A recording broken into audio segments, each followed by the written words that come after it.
it's crashed or something. Although, judging from the size of this house, it would need to be a big crash to make a difference.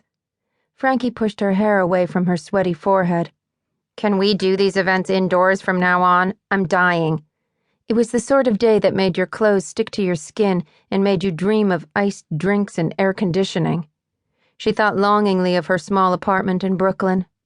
If she were home now, she'd be fiddling with cuttings, tending the herbs on her windowsill, and watching the bees flirt with the plants in her tiny garden. Or maybe she'd be on the roof terrace with her friends, sharing a bottle of wine as they watched the sun set over the Manhattan skyline. Weddings would be the last thing on her mind. She felt a touch on her arm and glanced toward her friend. What? You're stressed. You hate weddings and all things bridal.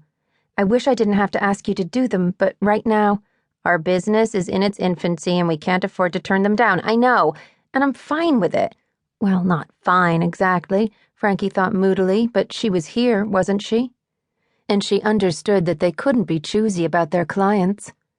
She, Paige, and Eva had started their event and concierge business, Urban Genie, only a few months earlier after they'd lost their jobs at a large Manhattan-based events company. Frankie gave a little smile, remembering the giddy excitement and sweaty fear that had come from starting their own company. It had been terrifying, but there had also been a powerful feeling of liberation. They had the control. It had been Paige's brainchild, and Frankie knew that without her, she would very likely be out of a job right now, which would mean no way to pay her rent. Without the money to pay her rent, she'd have to leave her apartment. Unease rippled through her, as if someone had thrown a pebble into the quiet, smooth pond that was her life. Her independence was everything, and that was why she was here. That and the loyalty she felt toward her friends. She pushed her glasses back up her nose with the tip of her finger. I can cope with weddings if that's what comes our way. Don't worry about me.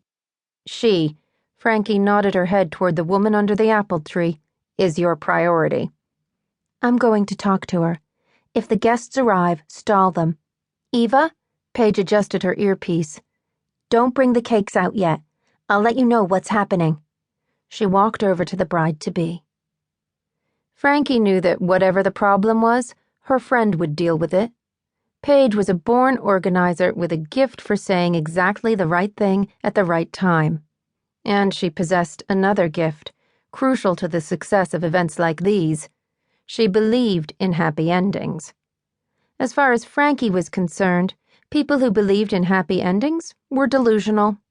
Her parents had separated when she was 14, when her father, a sales director, had announced that he was leaving her mother for one of his colleagues. And as for everything that had happened since, she stared blindly at the ribbons fluttering in the breeze. How did people do it? How did they manage to ignore all the statistics and facts and convince themselves they could find one person to be with forever? Forever didn't exist. She shifted restlessly. Paige was right. There was nothing on earth she hated as much as weddings and all things bridal. They filled her with a sense of foreboding. It was like watching a car driving along the freeway, heading toward a pileup. There was a hideous inevitability to it all. She wanted to cover her eyes or shout out a warning. What she didn't want to be was a witness. She saw Paige put her arm around the sobbing woman and turned away.